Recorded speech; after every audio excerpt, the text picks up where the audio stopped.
Olá, tudo bem com você? A Bíblia é a carta de amor de Deus para os seres humanos. E nós temos o privilégio de abri-la todos os dias e extrair dela conteúdos que vão nos edificar, nos ajudar em nossa caminhada rumo ao céu e nos tornar melhores pessoas também. Então eu convido você a, comigo, todos os dias, refletir em um capítulo da Bíblia, participando assim do projeto chamado Reavivados por Sua Palavra. E hoje começamos a leitura do livro de Lucas, capítulo 1. Um livro que foi escrito por volta do ano 60 depois de Cristo, portanto, também muito recente em relação aos eventos ocorridos com Jesus, a história de Cristo. Muitas testemunhas oculares que Lucas diz aqui ter entrevistado, ter pesquisado com elas, ainda estavam realmente vivas e eram capazes de relatar tudo conforme aconteceu de fato. Lucas, diferentemente de Mateus, por exemplo, foi escrito para um público gentil. E é interessante notar que os quatro evangelhos têm propósitos diferentes.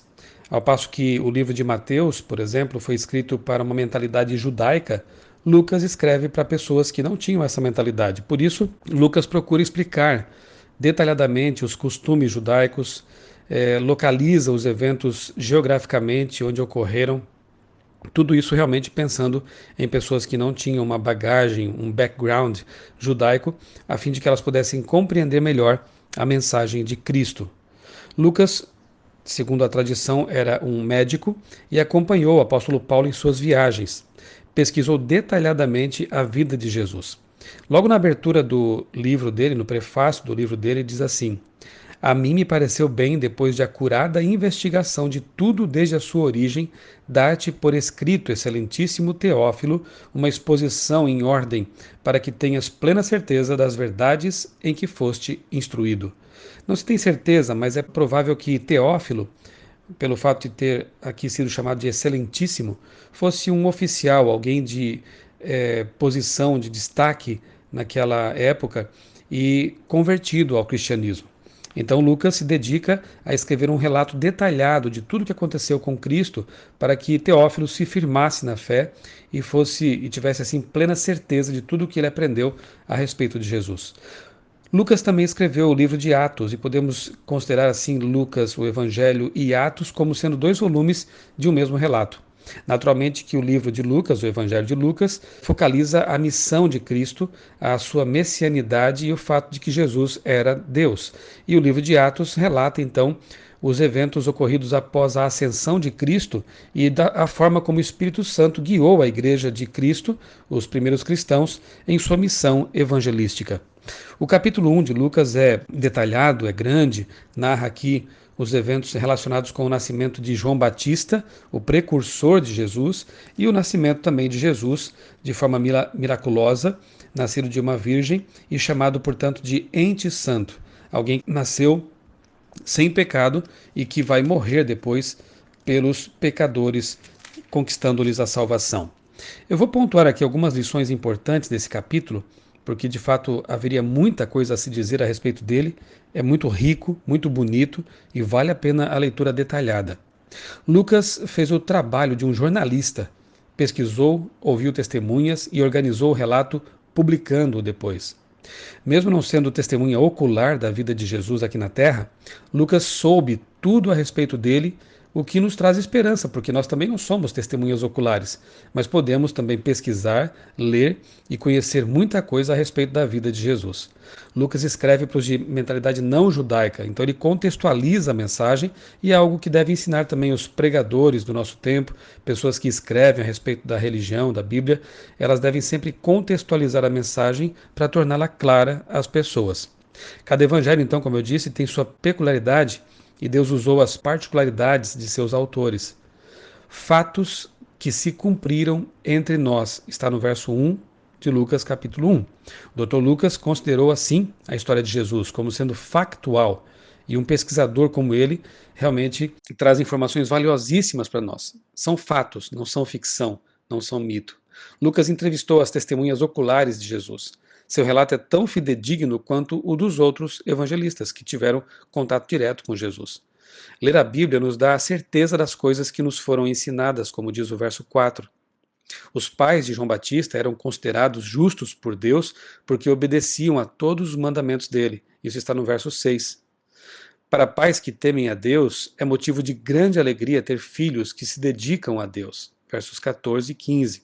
Os pais têm, então, o dever de ensinar aos filhos serem temperantes, serem equilibrados e serem também servos do Altíssimo, como foi João Batista. João foi grande porque levou muitas pessoas de volta a Deus e pregou com poder, como fez também o profeta Elias. Por isso, João é também considerado como o segundo Elias. Não que fosse o Elias reencarnado, coisa parecida como alguns tentam ensinar, mas ele veio no poder e na virtude de Elias, ou seja, a mensagem de João era muito semelhante à do profeta Elias, de conversão, de volta para Deus. Deixar um povo preparado para o Senhor. Essa era a missão de Elias, foi a missão de João Batista e também a nossa missão hoje, né? Preparar pessoas para encontrarem Jesus, não mais na sua primeira vinda, porque isso já foi no passado, mas preparar pessoas para encontrar Jesus em sua segunda vinda. Nos versos 19 e 28, encontramos algo interessante. Tanto Isabel quanto Maria tiveram o privilégio de receber a visita do anjo Gabriel, o anjo que está sempre na presença de Deus. Tremendo privilégio essas mulheres tiveram. Ter o Senhor conosco é motivo de grande alegria, como está expresso no verso 28. Diferentemente dos reis humanos, o reino de Cristo será eterno, como diz o verso 33. No verso 35, encontramos que, anunciando o mais misterioso e maravilhoso amálgama da história do universo, o anjo Gabriel disse que o Eterno Todo-Poderoso assumiu a forma humana. E esse mistério, esse milagre maravilhoso, cremos que será alvo, motivo de estudo por toda a eternidade. Como o Deus Todo-Poderoso, Criador do universo, se fez uma criancinha, um feto, no ventre de uma mulher, cresceu como bebê, viveu como ser humano normal, teve nossas aflições, sofreu tudo aquilo que um ser humano sofre, e mesmo assim estava ali toda a divindade oculta pela carne humana. Realmente é algo que deve ocupar nossas reflexões, nossas meditações e nos levar a um maravilhamento tremendo, porque Deus se fez homem para morrer pelos seres humanos, para viver como ser humano e para se identificar com os seres humanos.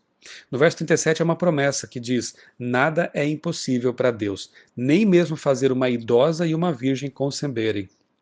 No verso 38 é dito que o grande exemplo de Maria foi dizer sim a Deus, submetendo-se à vontade dele.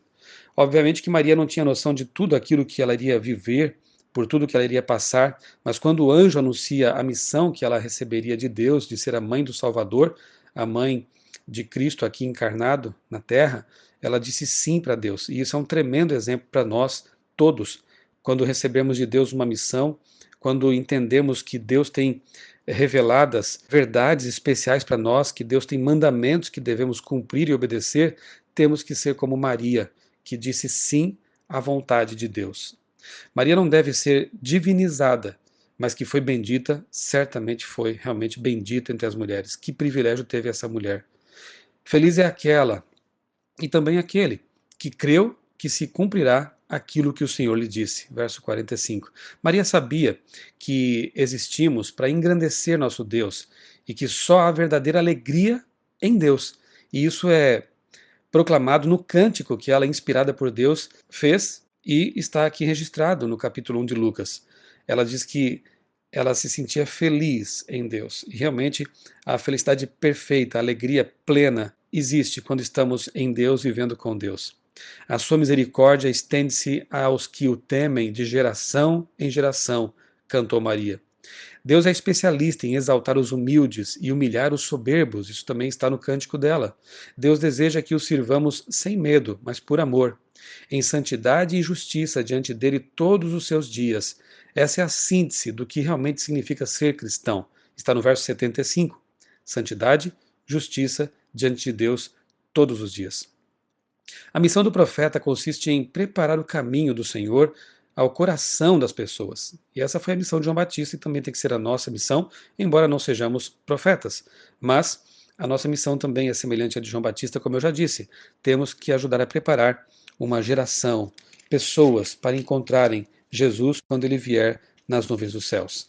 No verso 78 encontramos: do alto nos visitará o sol nascente. Jesus é o sol que nasce em nosso coração e ilumina a nossa vida. E no verso 79, Jesus ilumina a vida dos que vivem nas trevas e os guia no caminho da paz. Jesus é a luz e é a paz.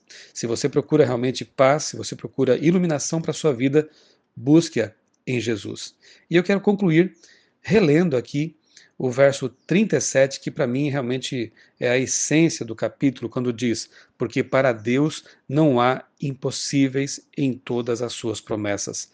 Assim como a promessa de que Jesus, o Messias, viria para os seus, se concretizou no tempo exato da profecia, na plenitude dos tempos, como tenta aqui demonstrar Lucas, assim também as promessas de Deus relacionadas à sua segunda vinda e as promessas de Deus para a sua vida também, querido, elas vão se cumprir, porque para Deus não há impossíveis. Que nós possamos todos os dias abrir a carta de amor de Deus para encontrar o Senhor ali nas palavras registradas e inspiradas pelo Espírito Santo. Que Deus abençoe muito a sua vida. Eu sou o pastor Michelson Borges, que você tenha um dia muito abençoado na companhia de Jesus.